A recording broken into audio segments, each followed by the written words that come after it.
The year was 1915. The Great War had already transformed into a brutal stalemate. Trenches now stretched from the North Sea to Switzerland, a landscape of mud, wire, and death. Machine guns and artillery ruled. Crossing no man's land meant near certain death. Neither side could break through. Generals grew desperate for a new solution. Ypres, Belgium, was a key point, a dangerous bulge in the Allied line, surrounded on three sides by German forces. For the Allies, Ypres was a symbol of resistance and a last stronghold in Belgium. The Germans saw an opportunity. If they could cut off the salient, they could trap thousands of Allied troops. The German High Command wanted a breakthrough, but not with more pointless infantry assaults. They needed a secret weapon, one that would attack the very air the enemy breathed. The plan: unleash a chemical killer on unsuspecting soldiers. The Second Battle of Ypres was about to begin. German forces gathered, bringing mysterious steel cylinders to the front. Allied troops noticed unusual activity but had no idea what was coming. Ypres was already being shelled into ruins. The defenders held a difficult line, unaware they stood on the brink of a new kind of horror. The stage was set for a weapon that would change warfare forever. Soon the world would witness the dawn of chemical warfare. The fate of thousands hung in the balance. The nightmare was about to begin. The mastermind behind this new weapon was Fritz Haber, a German chemist and patriot. Haber had already revolutionized industry with his fertilizer process. Now he turned his talents to war. He believed poison gas could break the deadlock and save German lives. Chlorine gas was chosen, a heavy greenish-yellow cloud that attacks the lungs, causing victims to drown from within. Haber oversaw every detail, convinced the shock would shatter enemy lines. Over 5,700 steel cylinders, each filled with liquid chlorine, were dug into the German trenches near Ypres. The plan depended on the wind blowing toward the enemy. Special troops, the pioneers, would release the gas when the moment was right. Most German soldiers didn't know what the cylinders contained. They just followed orders. For weeks they waited for the perfect wind. Haber himself came to the front, eager to see his creation unleashed. He believed this would be Germany's path to victory. But he was about to open a Pandora's box that would haunt the world. The countdown to the first gas attack had begun. The world was on the edge of a new, terrifying era.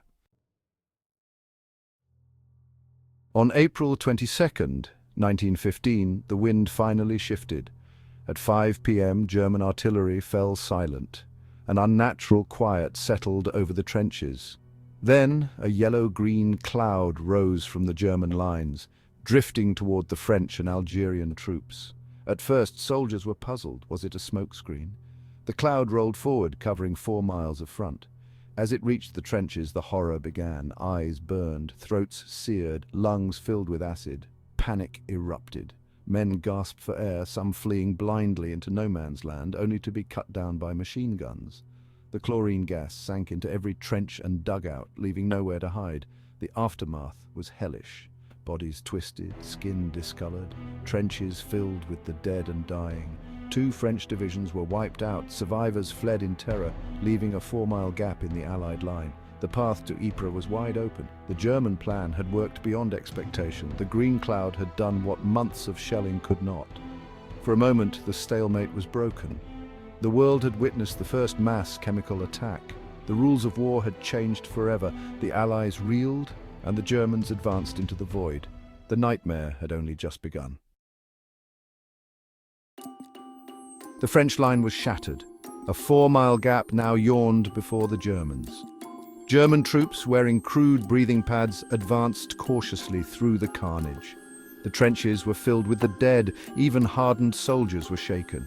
They captured Langemarck and dozens of abandoned guns. Victory seemed within reach. Ypres lay exposed, but German commanders hesitated, unprepared for their own success. They lacked reserves to exploit the breakthrough and feared the lingering gas. As night fell, they halted and dug in, losing momentum.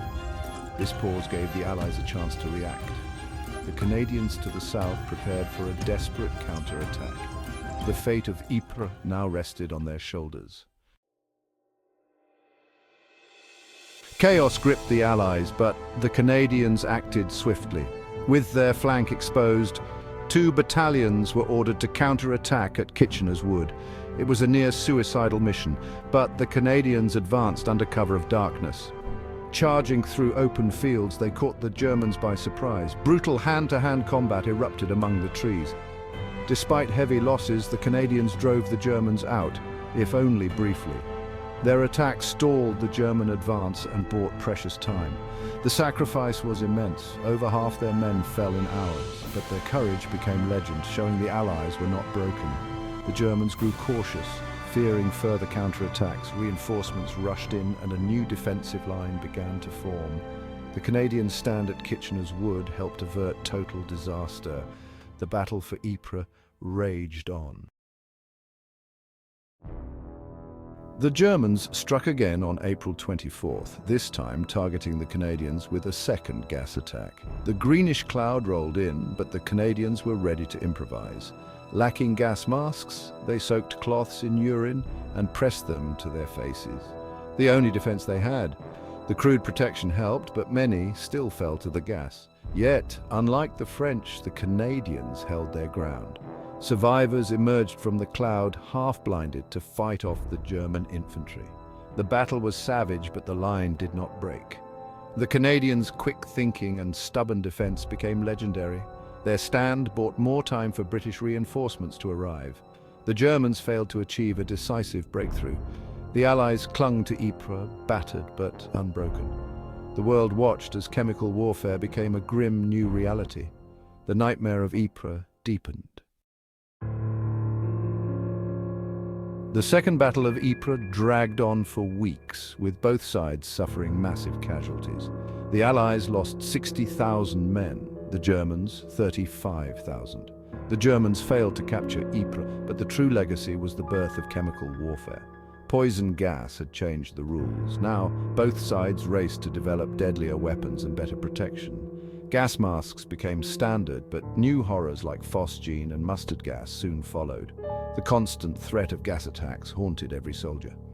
The sound of the gas alarm became one of the war's most dreaded signals. International laws were shattered in the desperation of total war.